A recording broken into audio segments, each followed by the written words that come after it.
Ground में छात्रों की गूंज कार्यक्रम में छात्रों से संवाद कर रहे हैं। इस कार्यक्रम में 23 जिलों के छात्र बुलाए गए हैं। ये हम सीधे आपको वहीं लिए चलते हैं। इस वक्त संबोधित कर रहे हैं राहुल गांधी छात्रों को। बीए मिल गया, एमए मिल गया, एमएससी मिल गया, मगर इस सर्टिफिकेट का कोई मतलब नहीं है आज हिंदुस्तान में, क्योंकि यह सर्टिफिकेट आपको रोजगार नहीं दे सकता है। चाहे आप कुछ भी करें, यह सर्टिफिकेट हिंदुस्तान में आपको रोजगार नहीं देता है। आंकड़ा मैं आपको देता हूं,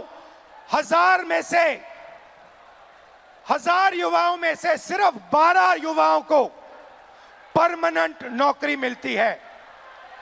जहां तक डेटा की बात है, आपका डेटा छीन लिया जाता है।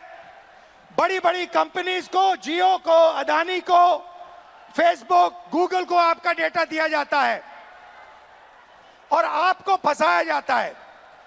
आपको कहा जाता है जितनी भी आपको रील्स देखनी है, जितने आपको व्हाट्सएप मैसेजेस भेजने हैं, जितना आप इंस्टाग्राम पे देखना चाहते हो, रील्स बनाना चाहते हो, आप बनाओ।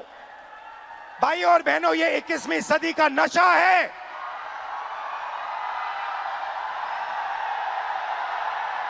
ये 21वीं सदी का नशा है। और फिर आपसे कहा जाता है कि ब्लिंकिट में काम करो, ऊबर में काम करो, मजदूरी करो, 21वीं सदी का नशा लो, मगर तुम्हें नौकरी नहीं मिल सकती, रोजगार नहीं मिल सकता इस हिंदुस्तान में। आइए एक युवा की आवाज सुने। ये जो बोलेंगे, ये आप सबके दिल में है।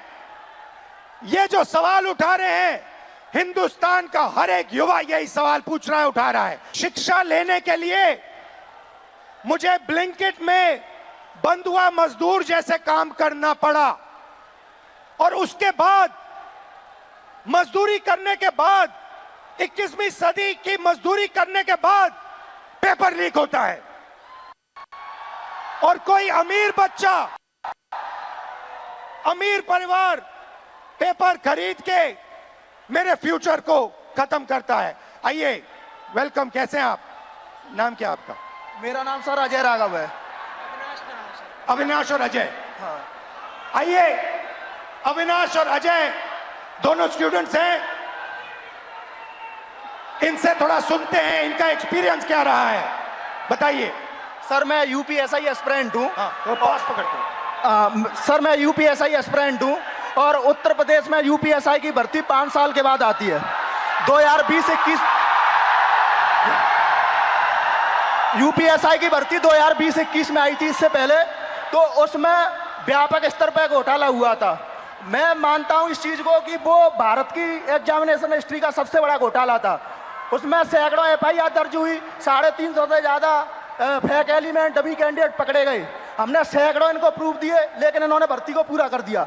सर मेरा दरोगा बनना एक सपना था। मैं किसान फैमिली से बिलोंग करता हूं, तो मैंने नई भर्ती की आस में और फिर से पढ़ना शुरू कर दिया और मुझे पढ़ते पढ़ते 4 साल गुजर गए। सर 2025 में फिर यूपीएसआई की भर्ती आई और ये चीज़ें 2025 में भी देखने के लिए मिली। सर यूपीएसआई के अंदर स्कोर कार्ड तक रिलीज नहीं करते हैं। मैंने परीक्षा दी है, मुझे ये नहीं पता चल पाता है कि मेरे रॉ मार्क्स कितने हैं और मेरे नॉर्मलाइजेशन मार्क्स कितने हैं, क्योंकि अलग अलग शिफ्ट में पेपर होता है। तो ये नॉर्मलाइजेशन का प्रक्रिया अपनाते हैं, ये तक नहीं बताते हैं कि कौन सा नॉर्मलाइजेशन फॉर्मूला इन्होंने यूज किया है। जो यूपीपी आरपीबी जो पुलिस, उत्तर प्रदेश पुलिस एवं प्रोन्नति भर्ती बोर्ड है सर, ये अकाउंटेबिलिटी इसकी फिक्स करने वाला कोई नहीं है। हमने तमाम प्रयास कर लिए, जनता दरबार चला गया, मैं इनके कैबिनेट मंत्रियों को ज्ञापन दे लिए, उल्टा इन्होंने मेरे को पकड़ के जेल में डाल दिया। मेरा गुनाह, अपराध सिर्फ इतना था कि मैं इनके जनता दरबार योगी जी से मिलने चला गया। सर ये नॉर्मलाइजेशन का फॉर्मूला नहीं बताते हैं, ये खुद तय करते हैं कि किस अभ्यर्थी के मतलब मार्क्स बढ़ा करके अंदर लेना है और किस अभ्यर्थी को बाहर करना है। ये उत्तर प्रदेश पुलिस का भर्ती बोर्ड तय करता है। क्या दिक्कत है? अगर ये फेयर भर्ती कराते हैं तो इनको नॉर्मलाइजेशन देना चाहिए। सर मैं एक चीज इसमें जोड़ना चाहूंगा कि जो नॉर्मलाइजेशन है, ये पेपर लीक से ही बड़ा स्कैम है। क्योंकि इनकी अकाउंटेबिलिटी फिक्स करने वाला नहीं है। ये नॉर्मलाइजेशन फॉर्मूला जारी नहीं करते हैं, ये शिफ्ट वाइज नॉर्मलाइजेशन डेटा नहीं देते हैं, इनको खुली छूट मिली हुई है। मेरा नाम अविनाश है, मैं इन्हीं छात्रों में से कोई एक जरूर हूं। चूंकि मैं ये कह सकता हूं सर कि मैंने अपनी तैयारी 2018 में शिक्षक भर्ती के लिए की थी। 2018 से आज तक मैं उसी की तैयारी कर रहा हूं। क्यों? सरकार के पास जगह खाली है, फिर भी वैकेंसियां नहीं दी जा रही हैं। उसके बाद ये होता क्यों है? सर, ये सरकार की मानामानी है। इसमें सरकार अगर चाहे बच्चों से कि वैकेंसियां दे, प्रॉपर तरीके से चलती रहे। हम लोग ऐसा नहीं कि क्या कहते हैं एक डिमांड कर रहे हैं। 2018 से लेकर आज तक कई सारे धरना प्रदर्शन, कई सारे ज्ञापन ये दिए हैं। उसके बाद दूसरा मुद्दा ये कि 2022 से ही मैं यूपी पेट की तैयारी यूपी SSS आयोग से करता हूं। यूपी SSS आयोग 2022 से मैं तैयारी कर रहा हूं और उसकी भर्तियां आज भी ऑन रिकॉर्ड में बात कर रहा हूं कि कम से कम 9 से 10 वैकेंसियां आज तक क्लियर नहीं हुई है। और उसमें से बहुत सारी वैकेंसियां जिसके लिए हम लोगों ने लाठी खाई, ज्ञापन दिया, लोगों से जाके मिले कि हमारी दर्द, हमारे दुख को समझा जाए, लेकिन आज तक सरकार के कान में ये बात पहुंची नहीं है। इसमें से बहुत सारे ऐसे हमारे भाई बहन हैं जो उस चीज से पीड़ा में ग्रसित हैं। और बताइए।